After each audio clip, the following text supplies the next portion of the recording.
Oh, hey, it's me, Zephyr. And apparently, it's late enough that my brain thinks it's time to share random thoughts with whoever's still awake. If you're awake right now, you're probably either avoiding something important or having one of those nights where your brain decides to solve every problem you've ever had, starting with that thing you said in middle school. Actually, speaking of overthinking social situations, okay, this is gonna sound random, but hear me out. I was at this coffee place earlier today, and I swear I saw someone realize people were talking about them, like that exact moment when it clicks. And their face went through this whole journey, you know? Which got me thinking, what does your brain actually do in that moment? Like, what's the first thing that pops into your head when you're just sitting there, minding your own business, and suddenly you realize you're the topic of conversation at the next table over? I'm curious, what image flashes in your mind first? A. A broken mirror. B. A submarine in the deep sea. C. A lighthouse in the fog. D. A wind chime swaying in the breeze. Okay, hang on to that answer. We'll come back to it because I have thoughts about what each one means, and you're probably going to hate how accurate it is. But first, wait, has anyone else noticed that summer just hits different when it comes to catching feelings? Like, why is it that a random sunset can turn any mediocre interaction into the opening scene of a romantic movie? I've been falling down this research rabbit hole about it, and honestly, it's kind of wild what's actually happening in your brain when the weather gets warm.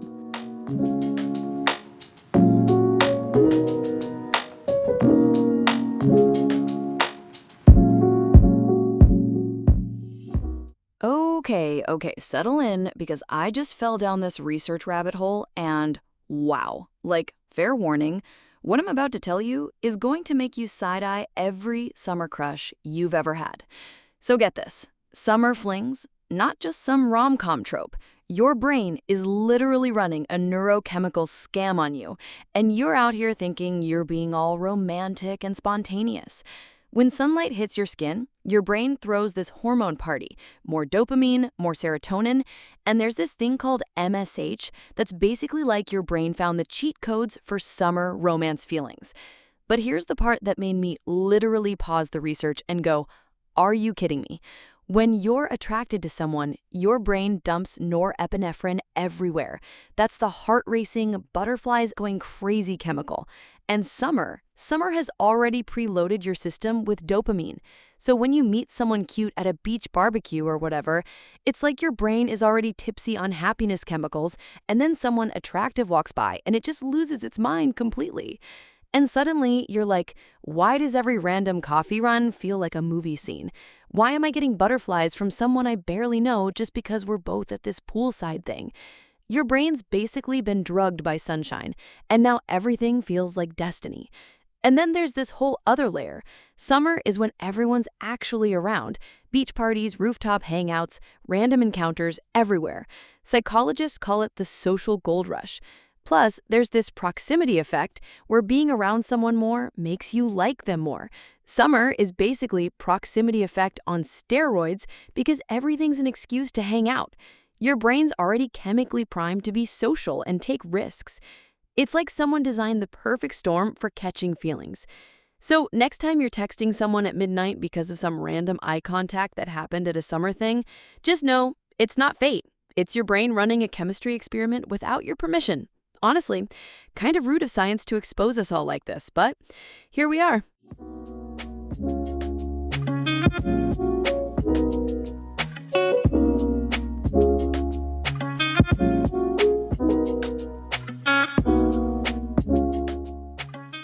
Okay, wait. We need to circle back to that personality thing because you've probably either completely forgotten the question or you're overthinking your answer right now.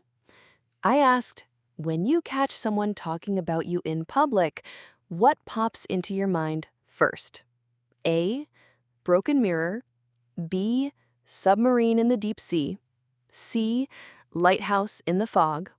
D. Wind chime in the breeze. Okay, ready? Because these results are weirdly accurate and I'm not sorry about it.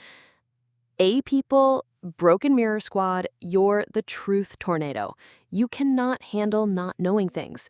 If someone's talking about you, you're marching right over like, "Excuse me, what exactly are we discussing here?"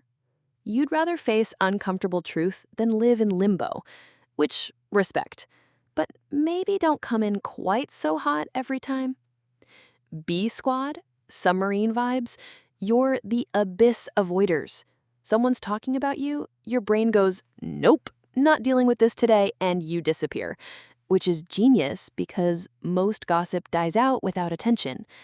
You figured out people move on to new drama quickly, but sometimes you gotta speak up for yourself. Not everything is worth the silent treatment. See people, lighthouse in the fog, you're social detectives. Someone's talking about you, you investigate first. You notice everything, body language, who's whispering to who, and piece it together like solving a mystery. Smart approach, except sometimes you get so caught up analyzing that you forget to actually handle it. At some point, you gotta stop investigating and just say something. And D, wind chime people, you're like the group therapist nobody asked for, but everyone needs.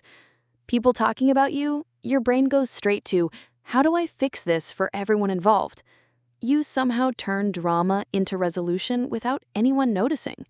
It's a superpower, but sometimes you can just be direct. Not everything needs to be a diplomatic mission. Look, whatever your result was, that's just how your brain works, and it's not a bug, it's a feature. We all handle social weirdness differently, and that's fine.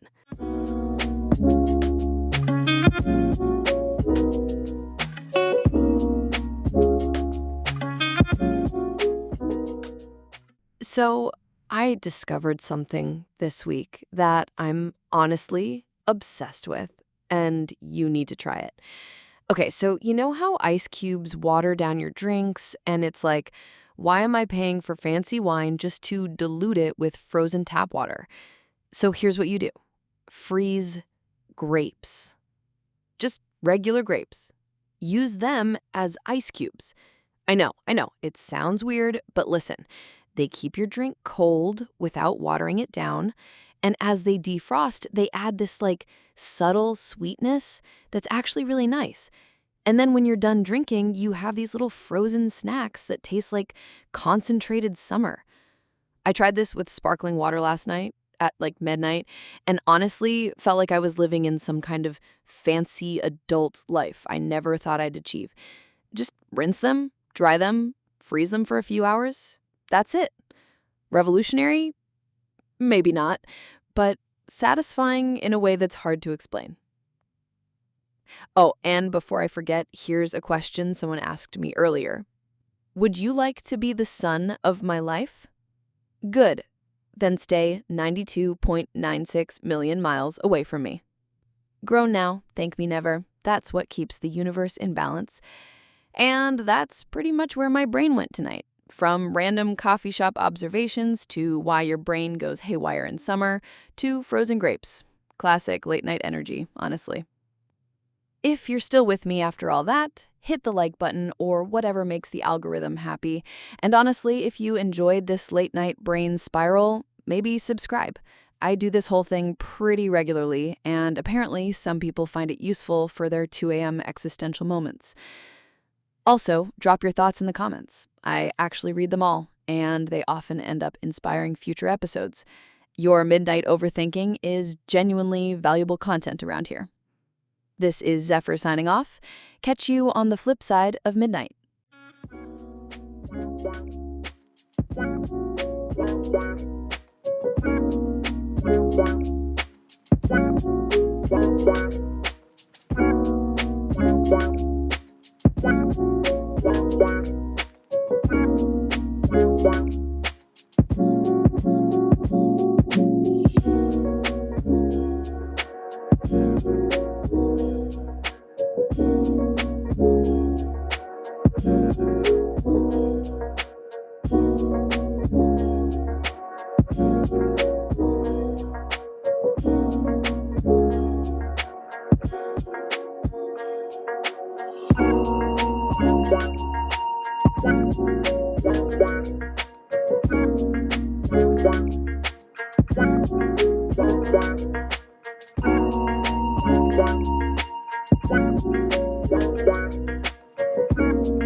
Wow.